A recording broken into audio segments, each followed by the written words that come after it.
رايحة فين يا سعاد؟ راحة فين؟ راحة فين ايه؟ انا جاية مانيش راحة. جاية يا فلان. ابنك شحتني. شحتك عملت فيها ايه يا سعاد؟ ما عملتش حاجة، هو شحتني وقال لي بره البيت. هو شحتك بره الباب من غير سبب؟ وانا جبت بوجتي وجاي اقعد عندك. هو انا يا بنتي عندي مكان؟ ما الاوض عندك واسعة هي. هو مين يا بنتي؟ انت وعيالك هتروحوا فين؟ هنقعد عندك في البيت. لا يما شحتك مش حاجة، روحي بيت ابوكي. يا سلام. يا لي يا سلام. لا هقعد عندك، مش رايحة بيت ابويا. لا روحي بيت ابوكي يا ام. هو ابويا لا ياكل ولا يشرب عشان يصرف عليا انا وعيالي؟ امال يعني انا اللي لا ياكل واشرب؟ ايوه دول عيال ابنك. وانا مالي ومال ابني وانا خلفتهم؟ هنقعد عندك والوقت العيال يجيبوا البقط بتاعتهم من فوق. واقع يا بنتي، انت جايبه الدولاب ونازله؟ ده هدوم غيارين، اقعد عندك يومين ثلاثة. ده ابوك ده الدولاب يا بنتي. قال لي روحي ما تقعديش في البيت ده تاني. لا اله الا الله يا رب.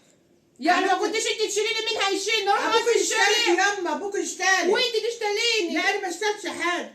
شوف اللي ابنك عمله فيا انا وعياله، انا بره البيت. عمل لك وما عملتش في حاجه. مش معقول من باب لا للطاق. ما عملتش في اي حاجه عشان يشحتني ويطردني بره انت البيت. سوى في عيشته. لا وانت بتسكتي؟ قلت له عايزين خزين رمضان. طيب معهوش الوقت، طولي بالك يعمل ايه يعني؟ كلمه منه قطعنا بعض.